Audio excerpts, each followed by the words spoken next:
Good afternoon. मैं Ram Milan Patel ST. Thomas school में हुआ है मैं। आज क्लास 7 के विषय में हम लोग चर्चा करेंगे। Chapter number 15 means 15। तो आप लोग बच्चों बुक और पेंसिल लेकर बैठ जाइए। अगर आप लोगों को याद है तो मैंने कहा था कि सभी कठिन शब्दार्थ पे आप लोग अंडरलाइन कर लीजिएगा। नहीं किए हैं तो भी हम यहाँ बोलते जाएंगे। अगर जो लोग किए हैं अच्छी बात है, जो लोग नहीं किए हैं वो अपना मिलान कर लें। यहाँ कौन सा कठिन शब्दार्थ हमसे छूट गया है। मेरे बताने के बाद भी अगर छूटता है तो आप लोग उसे कमेंट बॉक्स में दे दीजिएगा लिख कर, तो हम उसका अर्थ बता देंगे। पर्यावरण चैप्टर नेम है आप लोगों का पर्यावरण। तो पर्यावरण शब्द का मतलब क्या होता है आप देख लीजिए। परिधन आवरण, प रा में छोटी ई प्लस बड़ा आ फिर वा रा ड़, पर्यावरण। तो परि का मतलब होता है चारों ओर। परि छोटी री है, ध्यान दीजिएगा, चारों ओर। आवरण मतलब घेरा, यानी चारों ओर जो हमारे घेरा है। तो घेरा किस बात का है? हम लोग छत, जल, पावक, गगन इन सभी से घिरे हुए हैं। ये सारी चीज़ें पर्यावरण में आ जाती हैं और इसी के बारे में हम लोग चर्चा भी करने चल रहे हैं। तो पर्यावरण शब्द का अर्थ हो गया चारों ओर का घेरा। और इसमें संधि कौन सी है? तो यड़, या और आड़ा, तो यड़ संधि हो गई। हम चैप्टर शुरू करते समय एक एक शब्द बोलते जाएंगे, उस पर आप अंडरलाइन करते चलिएगा कि हाँ इस पर आप अंडरलाइन कर लें। अब यहाँ हम लोग देखते हैं पर्यावरण का अर्थ है हमारे चारों ओर भौतिक वस्तुओं का घेरा। तो हमारे चारों ओर किस वस्तुओं का घेरा है? प्रश्न बनता है तो भौतिक वस्तुओं का।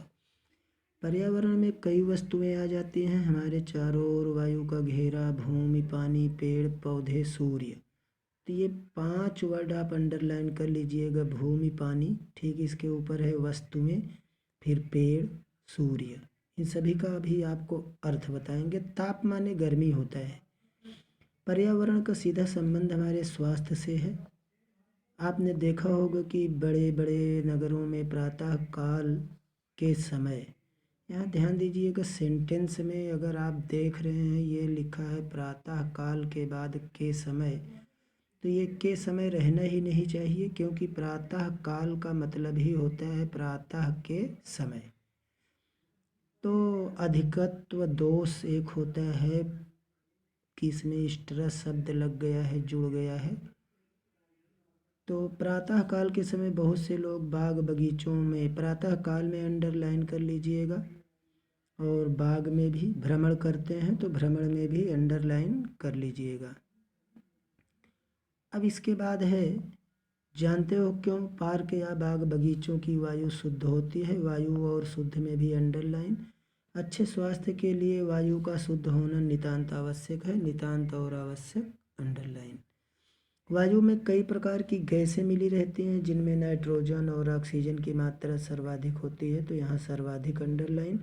अशुद्ध में अंडरलाइन लगवा दिया गया है, नहीं है तो लगा लीजिए। वायु में कार्बन डाइऑक्साइड, धूल के कण तथा अन्य विषैले पदार्थों के कण अधिक पाए जाते हैं, तो विषैले में अंडरलाइन। ये सब हमारे स्वास्थ्य पर प्रतिकूल प्रभाव डालते हैं। तो स्वास्थ्य प्रतिकूल प्रभाव, तीनों शब्दों में आप अंडरलाइन कर लें। स्वास्थ्य प्रतिकूल प्रभाव, जब हम सांस लेते हैं तो हाँ ऑक्सीजन हमारे फेफड़ों में अंडरलाइन में जाती है। रक्त अंडरलाइन रक्त को शुद्ध करने का काम करती है। रक्त की गंदगी अंडरलाइन गंदगी को कार्बन डाइऑक्साइड के रूप में बाहर निकालती है। यदि वायु में ऑक्सीजन की मात्रा अंडरलाइन मात्रा में कम होगी तो वह रक्त की शुद्धि ठीक ढंग से नहीं कर पाएगी, ढंग में अंडरलाइन, तथा हमें फेफड़ों की अनेक बीमारियां हो जाएंगी, अनेक अंडरलाइन। वायु के दूषित होने के अनेक कारण हैं। कल कारखानों की चिमनियों से निकलता हुआ धुआं, तो यहाँ चिमनियों में आप अंडरलाइन कर लीजिएगा। और उसके बाद यहाँ पे आपका कल कारखाना यानी वह स्थान, कल कारखाना को हम क्या कहेंगे? वह स्थान जहाँ व्यापार हेतु वस्तु का उत्पादन हो, उसे हम कल कारखाना कहते हैं। तो चिमनी में अंडरलाइन, कल कारखाना बता दिया। वह स्थान जहाँ व्यापार हेतु वस्तु का उत्पादन, वह स्थान जहाँ व्यापार के लिए वस्तु का उत्पादन हो तो उसे हम कल कारखाना कहते हैं। अब इसके बाद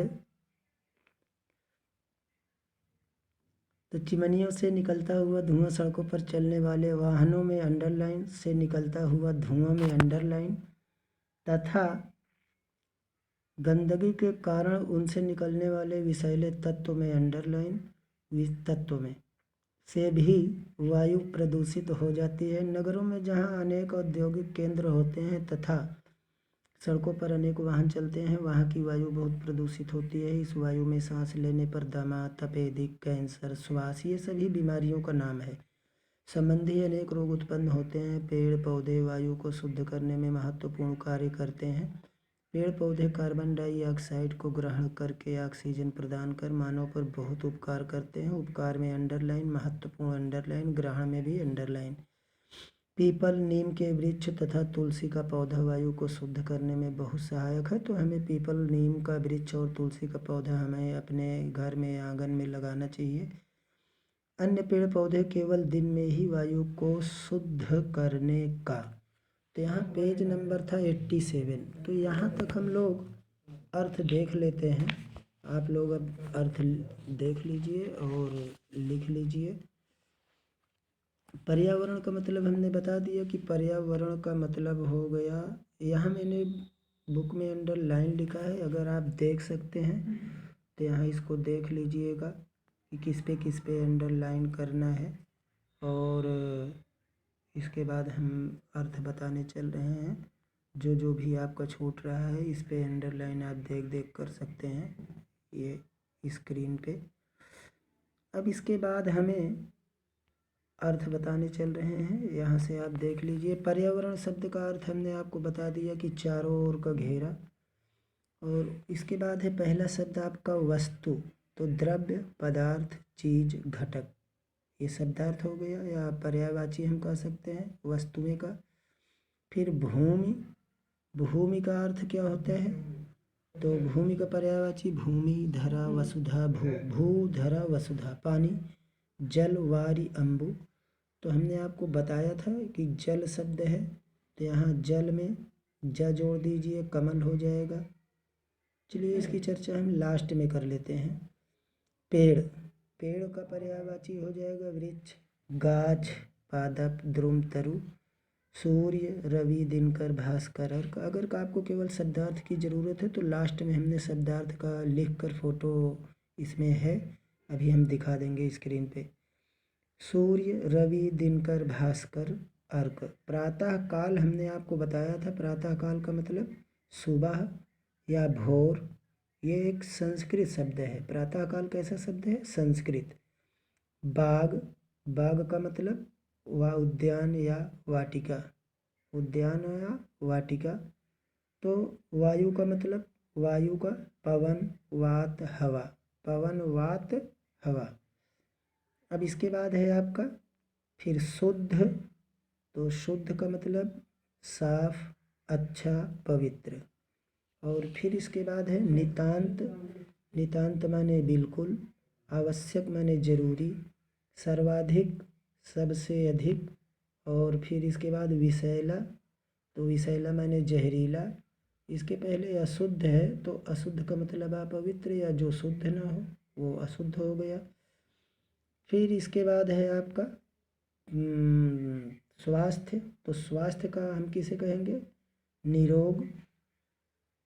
निरोग दो टाइप से आप लिख सकते हैं, दोनों ही सही रहेगा। एक निरोग यानी न में छोटी, एक निरोग, निरोग, निरोग। और आरोग्य भी हो सकता है, आरोग्य और तंदुरुस्ती। प्रतिकूल का मतलब होता है उल्टा। प्रभाव का मतलब गुण, छाप, रंगत या असर। फेफड़ा का मतलब होता है लंग्स या फुफ्फुस, लंग्स या फुफ्फुस। तो गंदगी का मतलब हो गया मैला। और ये ढंग का मतलब हो गया तरीका। गंदगी के बाद है ये मात्रा। मात्रा का मतलब खुराक, तादाद, परिणाम, तौल या वजन भी कहते हैं। और उसके बाद है अनेक का मतलब हो गया विभिन्न। और फिर है उसके बाद चिमनी। चिमनी का मतलब हो गया धुआंरा या दूध कस। दादा में बड़ा उक मात्रा, फिर दा, फिर का, फिर तालब सा, दूध कस, ये चिमनी का मतलब हो गया। फिर है और चिमनी का मतलब अर्थ में अगर हम लिखना चाहें तो लिख सकते हैं फैक्ट्री या मकान में बना वह छेद। ध्यान दीजिएगा, फैक्ट्री या मकान में बना वह छेद जिससे धुआं निकलता है, हम उसे चिमनी या धुआंरा कह सकते हैं। तो ये हो गया आपका चिमनी। और फिर उसके बाद हम देखते हैं वाहन माने सकट। वाहन का मतलब क्या हो गया, ये हो गया आपका वाहन, सकट हो गया। फिर धुआं, धूम, धुंध, चू, चुक, च में बड़ा उक मात्रा, फिर च में छोटा उक मात्रा, फिर का, इसका मतलब हो गया धुआं, चू, चुक। तत्व का पर्यायवाची होता है पदार्थ, घटक, परमाणु। और रस भी होता है तत्व के पर्याय में, थोड़ा अनेकार्थी हो गया। प्रदूषित, प्रदूषित का मतलब क्या हो गया, ये है आपका प्रदूषित। प्रदूषित अंडरलाइन नहीं है, खराब, दूषित, गंदा, अपवित्र। महत्वपूर्ण का अर्थ हो गया महत्वपूर्ण, इसका मतलब जरूरी या अधिक महत्व या खास। ग्रहण माने लेना। और उपकार का मतलब हो गया नेकी या भलाई। और दिन का मतलब वार, दिवस, वासर। तो ये एक पेज आपका इस तरह से ओवर हुआ। अब इसके बाद हम लोग देखते हैं पेज नंबर दूसरा। दूसरे पेज में ये आपका है, यहाँ तक हम लोग पढ़े थे अभी कि दिन में ही वायु को शुद्ध करने का काम करते हैं। तो यहाँ से है आपका ये काम करते हैं। और फिर इसके बाद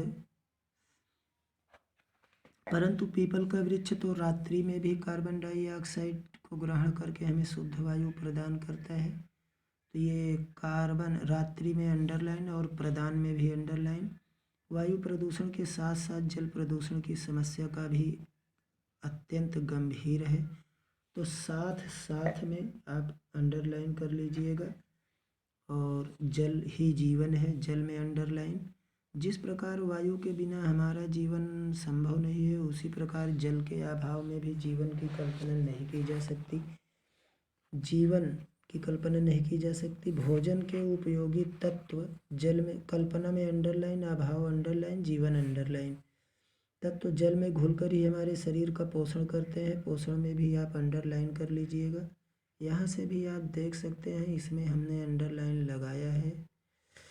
नदियों और कुओं का जल शुद्ध होता है, परंतु इनमें कूड़ा करकट अंडरलाइन। कूड़ा करकट में कल कारखाने में अंडरलाइन से निकले विषैले रसायन तथा बेकार के पदार्थ मिल जाते हैं, तो यह प्रदूषित हो जाता है। नदी के किनारे कपड़े में अंडरलाइन, धोने तथा उसमें गंदगी प्रवाहित में अंडरलाइन, प्रवाहित में करने से भी उसका जल अशुद्ध हो जाता है। अशुद्ध जल के सेवन से हैजा, पेचिस, पेट की अनेक बीमारियां हो जाती हैं। हैजा और पेचिस दोनों बीमारी का नाम है। आजकल नदियों के जल को शुद्ध एवं पीने योग्य बनाने पर विशेष ध्यान दिया जा रहा है। गंगा एवं यमुना के जल को शुद्ध करने की योजनाएं चलाई जा रही हैं। बड़े बड़े नगरों में ध्वनि प्रदूषण बढ़ता जा रहा है। ध्वनि प्रदूषण का मतलब जिससे ऐसे वाहन जिनमें आवाज़ होती है, ऐसे कारखाना जिनमें आवाज़ हो। तो वाहनों, कल कारखानों, मशीनों, लाउड स्पीकरों, रेलों, हवाई जहाज़ों आदि का शोर, व्यक्ति शोर में अंडरलाइन, व्यक्ति के स्वास्थ्य को प्रभावित करता है, प्रभावित में अंडरलाइन। ध्वनि प्रदूषण के कारण सिर दर्द, चिड़चिड़ापन तथा बेचैनी अनुभव होती है। बेचैनी में भी आप अंडरलाइन कर लीजिए। फिर उसके बाद जिसके कारण हृदय, श्वास, रक्तचाप आदि रोग हो जाते हैं। फिर इसके बाद है वायु अधिक ध्वनि प्रदूषण से बहरापन भी हो जाता है, हो सकता है। वायु, जल तथा ध्वनि प्रदूषण के साथ साथ भूमि प्रदूषण का प्रदूषण भी अत्यंत हानिकारक है। जब लोग अपने घरों का कूड़ा करकट, फलों के छिलके, सड़ी गली सब्जियां उनके लिए बनाए गए स्थानों पर न फेंक कर जहाँ तहाँ अंडरलाइन, लोग अंडरलाइन, फलों फलों में भी अंडरलाइन फेंक देते हैं तो इससे भूमि प्रदूषित हो जाती है, इससे जो दुर्गंध फैलती है तथा स्थान स्थान पर कूड़े के ढेर बन जाते हैं। उनमें अनेक प्रकार के रोगों के जीवाणु उत्पन्न हो जाते हैं, वे वातावरण में फैलकर अनेक बीमारियों को जन्म देते हैं, जिस कारण हमारा स्वास्थ्य प्रभावित होता है। अतः हमारा कर्तव्य है कि हम पर्यावरण को स्वच्छ रखने के लिए घरों का कूड़ा करकट उसके लिए बनाए गए स्थान पर ही फेंकें। यहाँ कर्तव्य में अंडरलाइन रहेगा, दुर्गंध में भी रहेगा। हमारा कर्तव्य है कि हम पर्यावरण को स्वच्छ रखने के लिए घरों का कूड़ा करकट उसके लिए बनाए गए स्थान पर ही फेंके गए तथा अपने आसपास के स्थानों, सड़कों तथा सार्वजनिक स्थानों को साफ रखें। साथ ही अधिक से अधिक वृक्ष लगाएं और पहले से लगे हुए वृक्षों को हानि भी न पहुंचाएं। तो हानि में अंडरलाइन। अब एक नज़र हम जहाँ तक पढ़े पेज नंबर 88 का शब्दार्थ बता देते हैं। शायद बीच में वो फ़ोन आ गया, आपको डिस्टरबेंस हो बीच में, तो ये आप शब्दार्थ देख लीजिए। शब्दार्थ हम पुनः रिपीट कर देते हैं। तो ये है पर्यावरण में यण संधि, वस्तु, द्रव्य, पदार्थ, चीज, घटक, इसमें लिखा है। और फिर ये भूमि, भू, धरा, वसुधा, पानी, जल, वारी, अम्बु। हम यहाँ चर्चा कर रहे थे जल, वारी, अम्बु। अगर बेटा आप इसमें जल है, वारी है, अम्बु है, ज जोड़ दोगे तो कमल की पर्यायवाची हो जाएगी, जलज, वारिज, अम्बुज। अगर द जोड़ देते हैं तो बादल की हो जाएगी, जलद, वारिद, अम्बुद। अगर धी जोड़ देते हैं तो पानी समुद्र का हो जाएगी, जलधि, वारिधि, अम्बुधि। तो यहाँ पेड़ है, वृक्ष, गाछ, पादप, द्रुम, तरु। यहाँ हमने लिखा भी है, आप देख लीजिएगा। गाछ छतरी वाला छा है। फिर सूर्य का है, रवि, दिनकर, भास्कर, अर्क। प्रातःकाल का हमने बता ही दिया था, भोर या सुबह के समय। और बाग, उद्यान, वाटिका, बाग, वायु, पवन, वात, हवा। नितांत माने बिल्कुल, आवश्यक, जरूरी, सर्वाधिक, सबसे अधिक। अशुद्ध, अपवित्र, जो शुद्ध ना हो। विषैला माने जहरीले, स्वास्थ्य, निरोग, निरोगी या आरोग्य। यहाँ देख लीजिए तंदुरुस्ती कैसे लिखा जाएगा। प्रतिकूल माने हो गया उल्टा, प्रभाव माने गुण, छाप, रंगत, असर। फेफड़ा का लंग्स या फुफ्फुस, यहाँ देख ले कैसे लिखा जाएगा, फेफड़ा, लंग्स या फुफ्फुस। गंदगी, मैला, दुर्गंध और गालीज, गलीज। और फिर यहाँ आपका है मात्रा का, खुराक, तादाद, परिणाम, तौलिया, वजन, ढंग, तरीका, अनेक, विभिन्न, चिमनी। धुआं या दूधकस, आप देख लीजिए कैसे लिखा जाएगा। और ये फैक्ट्री, मकान में बना वह छेद जिससे धुआं निकलता है। अब इसके बाद हम देख लेते हैं वाहन। वाहन का सकट, मान, यान, ये या है माने ही, सकट, यान, सवारी। धुआं का धूम, धुंध, निहार, चूचुक, ये चूचुक है, देख लीजिए। लास्ट वाला अक्षर का है, दिख रहा है थोड़ा थोड़ा। तत्व का हो गया पदार्थ, घटक, परमाणु। प्रदूषित का हो गया खराब या दूषित। महत्वपूर्ण का जरूरी या अधिक महत्व। ग्रहण माने लेना, उपकार का मतलब नेकी या भलाई या कल्याण या तोहफा। अब ये हो गया दिन, वार, दिवस या वासर। अब यहाँ डबल लाइन है, इसका मतलब यहाँ से 88 पेज का है। तो रात्रि माने रात, प्रदान माने देना, साथ साथ माने संग या सहित। इसमें आप लिखा है द्वंद्व समास, लेकिन ये गलत है, इसमें द्वंद्व नहीं होगा, अब भाव होगा बेटा। साथ साथ में द्वंद्व समास नहीं होगा, गलत लिखा गया है। तो जल, वारिणी, रंबु, अभाव माने कमी, जीवन, जिंदगी या प्राण। कल्पना, नई बात सोचना या मन की उपज। पोषण, पोषण करने की क्रिया को हम पोषण कहते हैं, या हम पालन भी इसको बोल सकते हैं। नदी का हो गया सरिता, तटनी, दरिया, तरंगड़ी, एक ही लिखा है यहाँ। कुआं का कूप या पानी निकालने के लिए पृथ्वी में खोदा गया गड्ढा। पृथ्वी में खोदा गया, यानी कूप का हम किसे कहेंगे, पानी निकालने के लिए पृथ्वी में खोदा गया गड्ढा। कूड़ा करकट, तो जमीन पर पड़ी धूल व टूटी फूटी चीज़ें जो झाड़ू के साफ करने पर निकलती हैं, तो हम उसे कूड़ा करकट कहते हैं। कल कारखाना का मतलब वह स्थान जहाँ व्यापार हेतु वस्तु का उत्पादन हो। कपड़ा का मतलब वस्त्र हो गया। प्रवाहित माने बहा देना। अब इसके बाद एक और रह गया आपका, ये इधर देख लीजिए, शोर, कोलाहल, हल्ला गुल्ला। हल्ला अलग रहेगा। गुलगवाड़ा हम कहते हैं उसको। प्रभावित, प्रभाव पड़ा हुआ। बेचैनी माने व्याकुलता। लोग माने समाज, जनता, मनुष्य, आदमी। फल का मतलब फलम, बीज कोश को हम फल कहते हैं। जहाँ तहाँ, जगह जगह। दुर्गंध का मतलब हो गया बदबू। पूती माने भी बदबू होता है। प में बड़ा ऊ, ता में छोटी, यहाँ लिखा है देख लीजिए। अशुद्धि या मैलापन। कर्तव्य, कर्तव्य किसे कहते हैं? ऐसा कार्य जो परम आवश्यक हो और धर्म के अनुरूप, धर्म में हो, धर्म के हिसाब से। अगर नहीं लिख सकते तो पर्यायवाची में कर्म या फर्ज लिख लीजिएगा। सार्वजनिक, सामाजिक या साधारण या सामूहिक, ये पर्यायवाची हो गया। अर्थ का मतलब हो जाएगा जो सबके लिए उपयुक्त स्थान हो वह सार्वजनिक स्थान कहलाता है। हानि का मतलब होता है घाटा, क्षति, नुकसान। तो इस तरह से हमारा चैप्टर पूरा होता है। आप लोगों को अगर कोई और दिक्कत है किसी शब्दार्थ में तो आप कमेंट बॉक्स में लिख लीजिएगा और इसको आप लाइक कर दीजिएगा। इस पे बहुत जल्दी ही हम कंपटीशन का वीडियो डालेंगे। अब इसको हम अपना एक पर्सनल चैनल बनाएंगे, तो इसलिए आप लोगों के घर में अगर सब्सक्राइब कर दीजिएगा, तैयारी वाले लोग हैं। इसी के साथ थैंक यू, धन्यवाद।